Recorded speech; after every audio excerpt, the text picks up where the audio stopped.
मेरे प्यारे प्यारे बच्चों, मैं आपको क्लास 10 पद का फर्स्ट लेसन सूरदास पढ़ाने जा रही हूँ।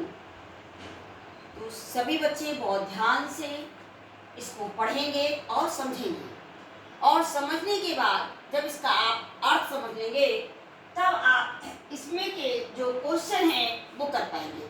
और यदि आपको समझ में नहीं आएगा तो आप लोग इसके आंसर नहीं लिख सकते हैं। इसलिए बहुत ध्यान से पढ़ेंगे सभी बच्चे। हम पढ़ने जा रहे हैं, बहुत ध्यान से सुनेंगे। ऊधो मोहि व्रत बिसरत नाही, वृंदावन गोकुल बन उपवन सघन कुंज की छाई। प्रातः समय माता जसमति और नंद देखी सुख पावत, माखन रोटी दही सजायो अतिहित घात खवावत। गोपी ग्वाल बाल संग खेलत सब ही दिन हसत सिरात, सूरदास धन धन ब्रजवासी जिन सोहित जदुतात। ऊधो मोहि व्रज बिसरत नाही। देखिए, इस पद में उस समय का वर्णन किया गया है जब उद्धव लौट कर मथुरा जाते हैं और वहां पर जाने के बाद किससे, कृष्ण से वहां की सारी दशा का वर्णन करते हैं।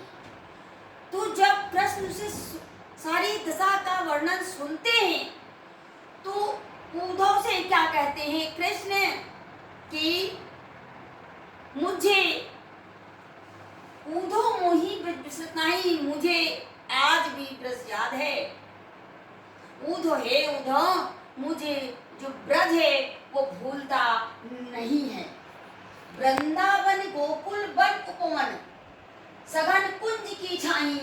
वृंदावन में गोकुल था, वहाँ वन में, उपवन में और कुंजों में ये खेला करते थे। उस समय की इनको याद आती है कि कहते हैं प्रात समय माता जसुमती, माता जसोदा और नंद देख सुख पावत, उनको देखकर सुख पाते थे। जब कृष्ण को देखते थे तो उनको बड़ा ही सुख मिलता था। फिर माखन रोटी दही सजायो अतहित खात खवावत। माखन रोटी दही, सजा हुआ दही मतलब जमा हुआ दही, किसको खिलाते थे? बड़े प्रेम के साथ मुझे खिलाते थे, वो मैं नहीं भूला। मुझे आज भी ब्रज की बहुत याद आती है। गोपी ग्वाल बाल संग खेलत, गोपियों के साथ, ग्वालों के साथ, बालों के साथ हम खेलते थे और सब दिन हंसत के साथ, लड़ना झगड़ना सब होता था, उठना मनाना वो भी होता था। लेकिन वही सारी चीजें जो हैं आज भी मुझे याद आती हैं। फिर क्या कहते हैं?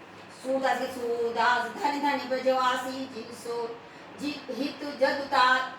कहते हैं वो धन्य है ब्रजवासी जिनका हित चाहने वाले कृष्ण जी हैं।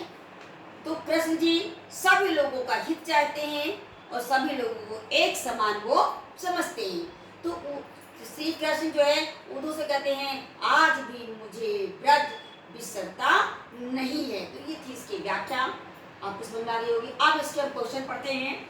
प्रस्तुत पद का संदर्भ लिखिए। तो प्रस्तुत पद श्री सूरदास द्वारा रचित सूरसागर नामक ग्रंथ हमारी पाठ्य पुस्तक हिंदी के काव्यखंड में संकलित पद शीर्षक से अवतरित है। कहाँ से अवतरित है? ये सूरसागर के पद से ये अवतरित है। अब आइए क्वेश्चन नंबर 2। श्री कृष्ण किसके ध्यान में खोकर रह गए? श्री कृष्ण ब्रजवासियों के ध्यान में खोकर रह गए। Question number 3। उपयुक्त पद में जदुतात किसे कहा गया है? जदु और तात, ये किसको कहा गया है?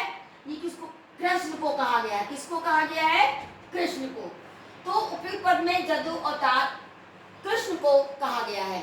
अब इसमें 4th क्वेश्चन है, रेखांकित अंश की व्याख्या कीजिए। तो रेखांकित आप लिखेंगे रेखांकित अंश, उसके बाद लिखेंगे व्याख्या।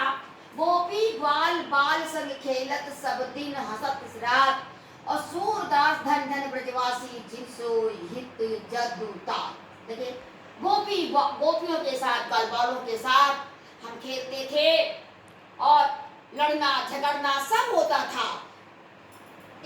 और इसके बाद सूरदास कहते धन्य धन्य वह ब्रजवासी है जिसको देखने वाला, जिसको चाहने वाला कौन है?